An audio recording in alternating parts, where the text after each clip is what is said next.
If there is a single visual that symbolizes the entire Star Fox franchise, it's not Fox McCloud, it's the Arwing. Fully equipped with G-diffusers, high-power twin lasers, the ability to adapt to all-range combat, and sometimes able to transform into walking bipedal vehicles.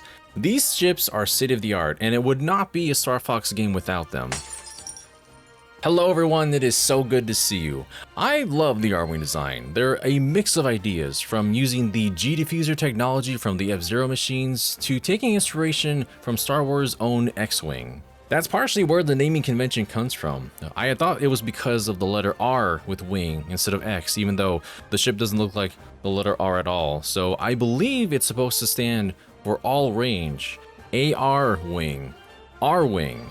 Actually, where do the Arwings come from? According to my trusted sources named Amalia, there has not been one single origin for the Arwing. Sometimes the company that made them is called Space Dynamics, other times it's called R Space Dynamics. In one timeline, General Pepper gave them to Star Fox because he didn't have competent pilots on hand who could fly the ships. In this case, he was desperate to stop Andros and hired Star Fox to do so. In the timeline following the N64, Beltino Toad, Slippy's dad, is the one who created the Arwings. So there isn't exactly one concrete point of origin for the Arwing. It really depends what source you look at. But maybe with Star Fox on the Switch 2, we'll finally get some definite answers going forward. We've seen how with Meteo, for example, they are really saturating these levels with lore, so I wouldn't be surprised if they slipped that info inside somewhere. The Arwing really is a well-designed aircraft. People who don't even play Star Fox might be able to recognize it. And this all got me thinking about games out there that aren't Star Fox, at least not traditionally, yet still make use of the Arwing. They could be Star Fox adjacent or have absolutely nothing to do with the series. For this list, the goal was to pinpoint where the Arwing snuck into games as a playable vehicle, not just a little cameo. So no, sorry, the appearance of the crew flying around in Super Smash Bros. Doesn't count. As much as I would love to talk about them as a stage hazard and or platforms across the series, that's not really my criteria here. Maybe next time. It really is fascinating though. This vehicle has been so significant that it found its way onto the big screen. From a little figure on Mario's TV to an entire dogfight in space, it's shown up in the movies of Nintendo's mascot franchise. That's not something just any series can say they've accomplished. So where else in the vast world of video games did we get to play inside of an Arwing?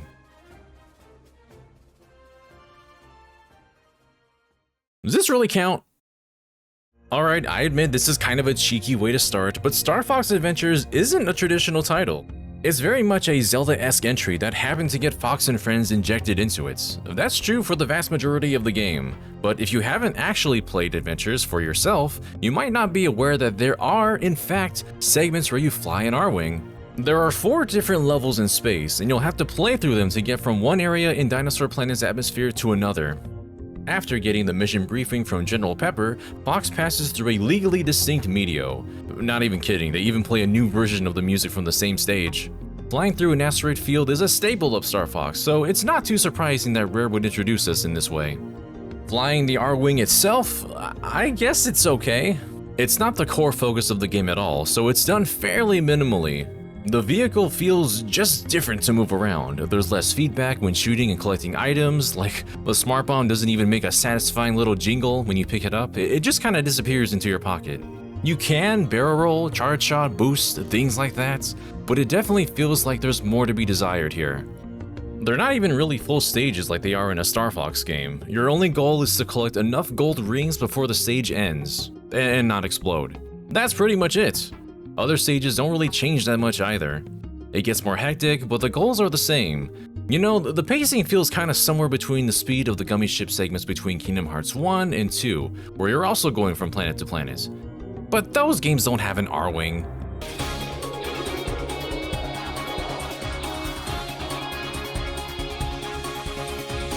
Wait, this doesn't count.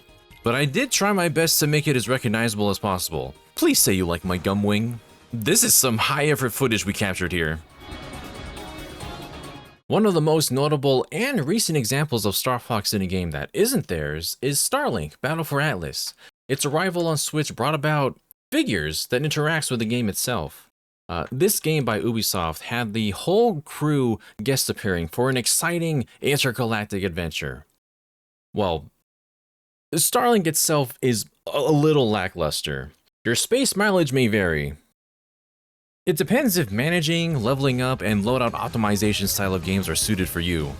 Most people that bought the game on Switch were doing so just to play as Fox in the Arwing, and you can complete the whole game like this, start to finish.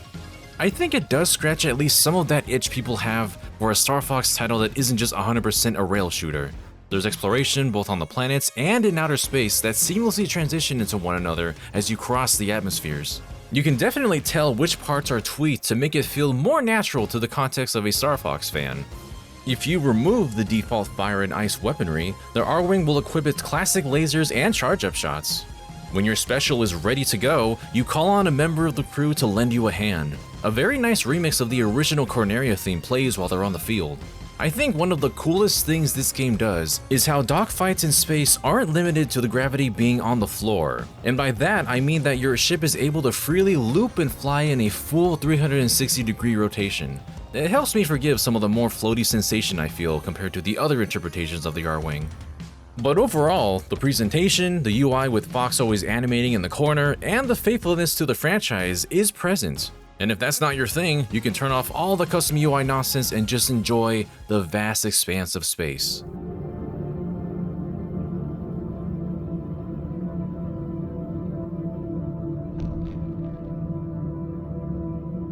Imagine if this was actually the Lilat system though. Wonder if Nintendo took any notes from this game for the future of the series.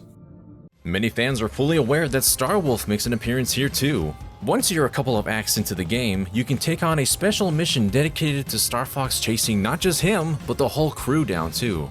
And it's important to note that, in case you couldn't tell, everyone isn't just shoehorned into Starlink for a single mission like some DLC episode.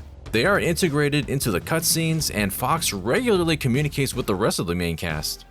From their intro to their back and forth banter, these characters are fully represented. Even the vast majority of the voice actors from Star Fox 64 are back to reprise their roles. There's just a lot of love here. I mean, they made an entire Arwing replica that can connect to your Joy-Con and allow you to swap your weapons on the fly. It's not wholly necessary, but Ubisoft really went the extra mile to represent the team and the iconic vehicle all at once. The more modernized Arwing looks great with the yellow tips and adjustable G-diffuser parts.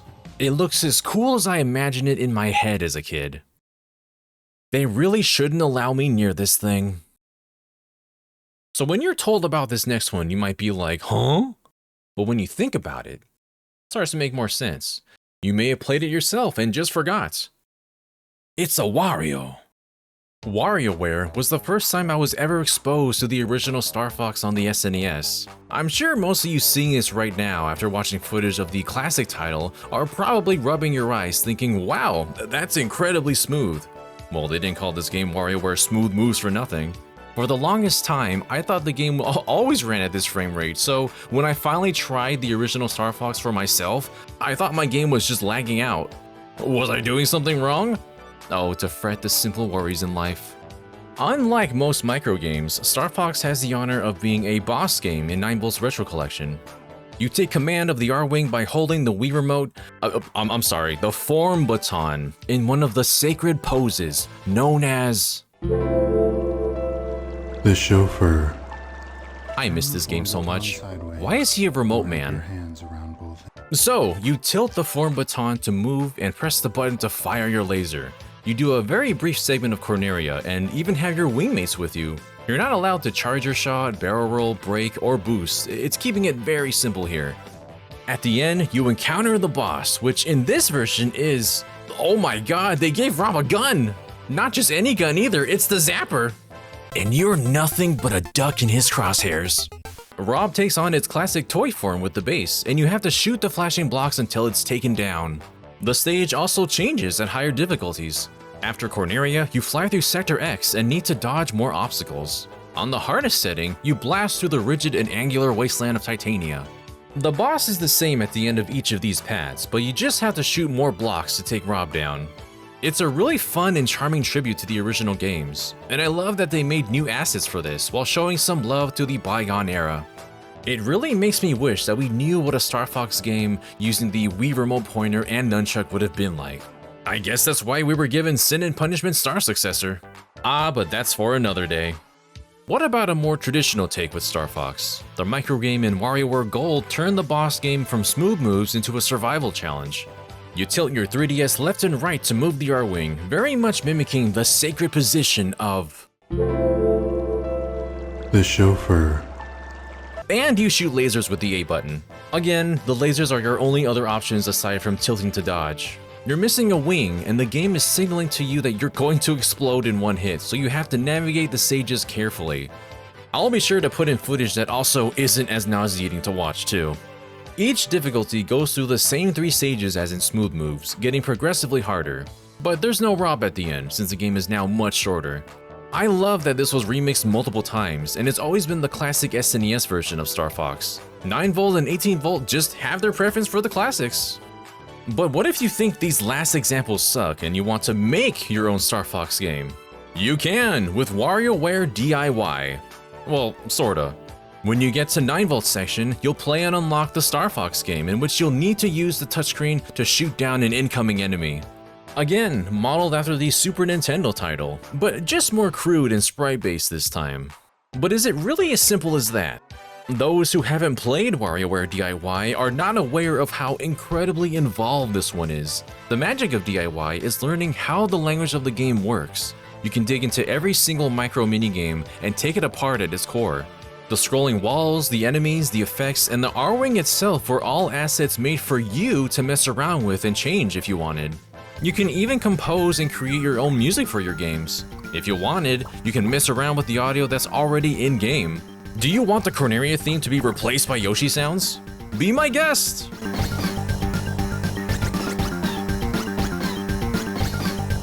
A friend showed me footage of someone who recontextualized the game to where you have to do a barrel roll to win. Listen, the only scripts I can write are for videos. I have no idea how to properly utilize these tools and have them be read by the game in any coherent way. This reminds me of just how ambitious WarioWare D.I.Y. was and how much of that Mario Paint energy it carried on. I love how it also lets us kind of imagine a Star Fox game that's sprite-based instead, or even like one of those really old, junky, like LCD Game Watches from back in the day.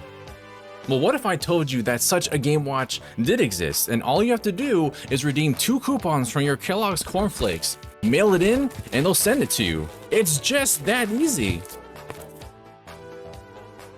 Oh.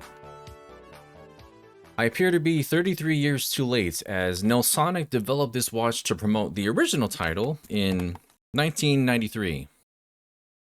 Well then what's the point of cereal anymore? Oh wow, there were 2 models, one that was released in stores later on. The real nice one is in this clamshell packaging, and man, that's beautiful. What I found really interesting is that you're pretty much doing the same perspective and location, even with the scrolling walls on the side. You move up and down, left and right, while firing your lasers and bombs to destroy any enemies in your path. It's just super tiny and doesn't look very comfortable to hold or play. On the DS, the controls are obviously different as you're moving in a straight line and touching the screen to hit your target.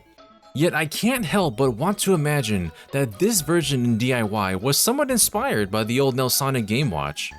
Wow, it even came with its own pair of headphones. Now I can direct the screeching beeping sounds straight into my ear holes. I wonder if they lasted more than a few uses before breaking.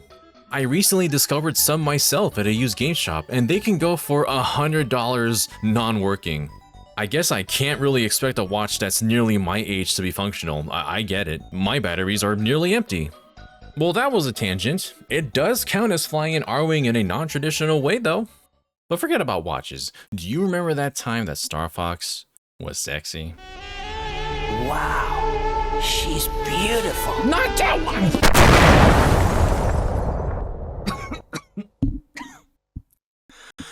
The other time.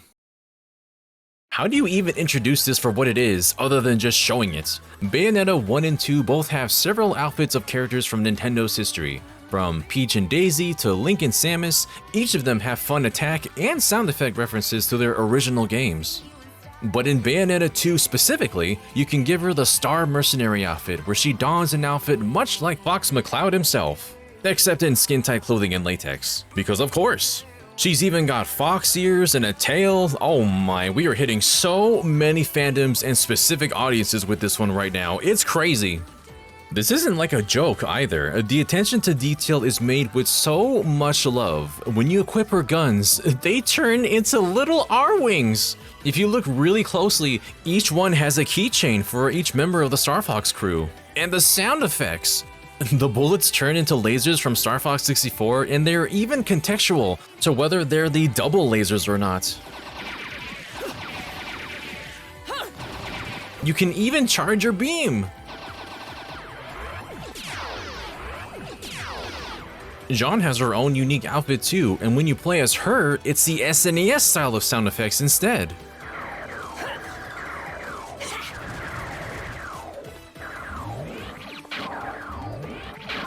Great, now that I've seen it, I want an Arwing gun for myself.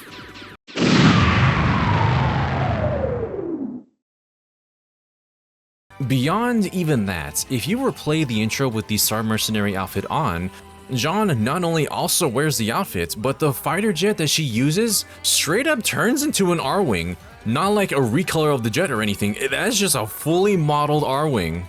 In the stretch to the finale of this game, you have to fly to Vindelventer with the help of Jean and her fighter jet. Usually, it's Bayonetta and Baldur on top of the jet, fighting off angels and demons with bullets, wicked weaves, and sword slashes.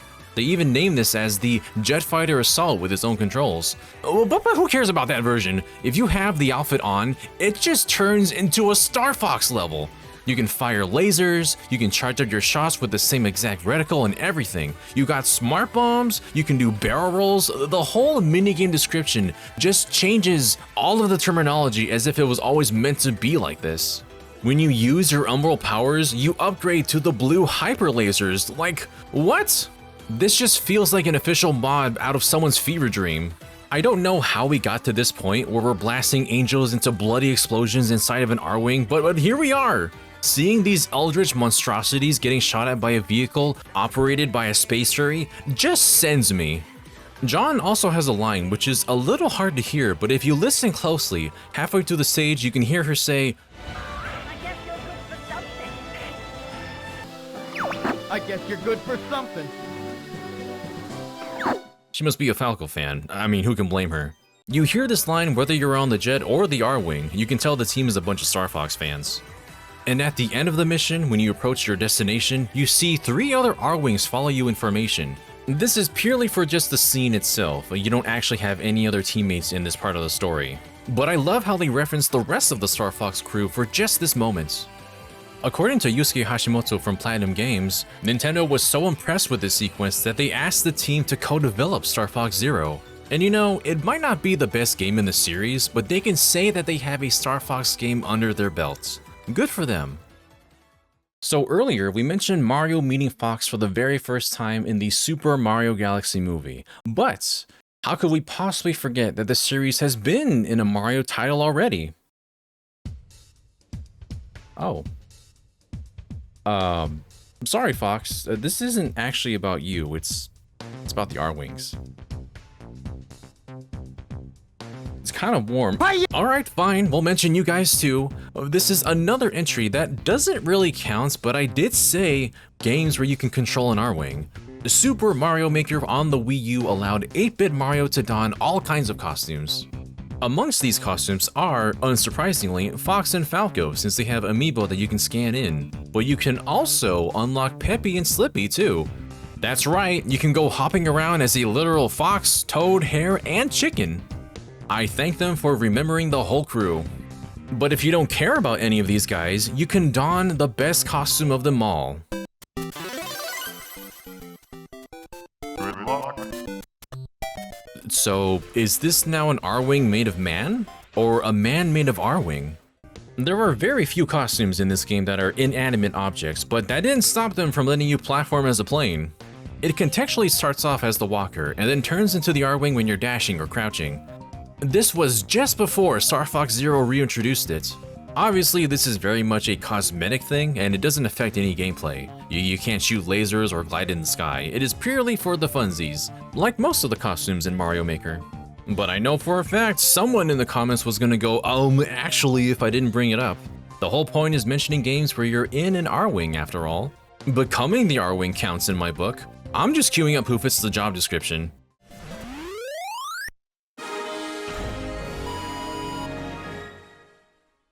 So before we close this out, I want to mention one more game, and it kind of doesn't fit the description exactly, but I still think that it's pretty funny. The fact that this is my video, I'm going to include it, and you can't stop me. I mentioned I wasn't going to focus on Smash Brothers, but just kidding, I'm going to do it anyway. Brawl had the Subspace Emissary, in which we can see all of our favorite characters cross over and interact with one another. There were a lot of moments of characters very accurately being portrayed as if they hopped right out of their games. There's a couple of really cool cutscenes featuring Fox on the Arwing, and one with Chi causing property damage. But this isn't about the Subspace Emissary, this is about the masterpieces. Do you remember the Masterpiece Collection in Super Smash Bros. Brawl? This gallery features games of the fighters themselves, but just a demo of them. They all have varying time limits from a few minutes to like 30 seconds if you're Donkey Kong Arcade. And one of them is Star Fox 64. We have a 3-minute time limit. Can we beat the first stage in 3 minutes? Let's find out. Alright everybody, welcome. This is my 3-minute Let's Play for Star Fox 64 for the Nintendo 64 for Super Smash Bros. On the Wii. Can we... It usually drops you right in the middle of the game, doesn't it? Can you watch the whole intro in the demo? Well, this is riveting. God, these modern games with all their story and talking and exposition, they don't make them like they used to in the old days. Headed by Fox McCloud to save Corneria and free the Lilat system once again. Sorry, Lilat system. Your free trial of Star Fox has ended before it even began. I didn't even get to Corneria before I timed out. Man, this game is packed with scenes. Alright everybody, we're doing it for real now. We're gonna skip the intro, we're gonna skip right through the prologue, the cutscenes, everything. We're just gonna see how fast we can start this up, because there's a lot to get through. Like, we're gonna be at, like, 240 or something before we even get to start. So, let's get going as fast as we can, and... Oh, that was not boost. I accidentally braked for a moment. Oh my god. Okay, so we're gonna try and boost as much as we can to get there as quickly as we can, but we also need to make sure that these skies are clear. I'm not gonna let anybody get out of here. That's right, we're gonna make sure these skies will be protected from everyone. I know what this guy's capable of. Oh, the 2v1, here we go. You're welcome, goodbye. Listen, I'm gonna protect these guys from everybody. And ain't no toad gonna tell me otherwise. You really gotta like maximize your boosting here. Like I'm holding it like a claw, because I'm just holding down boost for the most. Hold on. We gotta see if we can. Oh, can we? No, we gotta. That hair slipped away from me, but he won't be away for long. So the hyper lasers are absolutely essential to eliminate your your enemies as quickly as possible. Oh yeah? I don't think I will use the brakes, Peppy. This isn't that kind of run. We're gonna get through here as fast as possible. Now I'm using like the Wii Pro controller, so it looks like an SNES controller, but it has little handles on it. Get some grip. Hold on, here we go. Birdie in sight. Oh, we just missed. Well, you know what? I can probably let them take care of it themselves. My allies back there, but I'll lend them a hand. He's a slippery bird. Alright, we got 2 for 3 now, but I know that slippery Peppy is gonna sneak out again. You guys need to leave. Use bombs wisely. I think I'll just do no barrel rolls, Peppy. I don't know if we're gonna make it, y'all. We're like at least around 30 seconds away, and we still need to get through this portion. Oh man, oh, pretty smooth. I was gonna say pretty smooth fine, Fox, but that was pretty bad, actually. If only I had somebody to show me the ropes. And there he is. They're good, but I'm better. Kill run successful. at least as far as getting our allies out of here. But can we beat the boss in time? I feel like we're very close to the time limit. Can we at least hear his banter? Come on, you can do this, Fox. Oh, I feel like just shoot, leg, and then the back, and then no! We're so close. I was shooting his back. I needed like a few more seconds, or at least like 2 or 3. Oh man. But that would have been so funny if I killed everybody off and then won. Realistically, if you do take it seriously and you pretty much just hold down boost the entire time and don't mess around with your teammates, you can get to the very end and just barely pick off the boss, hear his death quote, see him explode, and then the trial will end like right there. So you can, in fact, finish Corneria in the trial run on the Super Smash Bros. Brawl demo. Not recommended, but hey, I mean, you got a taste for the Arwing in a game that's not Star Fox 64. And let's not forget, Super Smash Bros. For Wii U also had masterpieces. In this one, you can play the newly added games like Pac-Man, Pilot Wings, Mega Man. Where is it? Where? It's not here. They took it out? Well, what the fuck? Let's forget Super Smash Bros. For Wii U. I guess all the Star Fox budget went straight into the Orbital Assault stage. And that wraps up a good chunk of games that you can play in an Arwing that isn't a traditional Star Fox game. I have to add that last bit or else I get burned for mentioning Star Fox Adventures. But honestly, it doesn't matter because people are gonna argue about it anyways. It is so interesting to think that now, with Bellin Studios working on the new title, there are at least 5 different Star Fox games that interpret using the Arwing, done by completely different developers. And a couple of those aren't even in the context of your usual on-rail space shooting for the majority of the game. Even then, Zero has the Walker in his weirdo control scheme, while Assault leaned heavily into on-foot combats. That makes all of these so fascinating and different when trusted with someone other than Nintendo. They don't always hit the same way, but they all try something very different as a whole. There may not be consistency with the series, but there's always a lot of discussion, and I feel that leads to much more interesting conversations about their favorites. If they can be civil, and likely on the internet. I'm asking for a lot, I know. But that's all for now. Did you know that the Arwing was in so many games that aren't specifically a Star Fox game? Do you have a favorite among the ones that you saw here? Please let me know, especially if I missed any. I'm gonna be sad if I missed any major ones. But you know what? I can only do so much. Alright everyone, thank you so much for watching, and take care of yourselves out there. Till we meet again.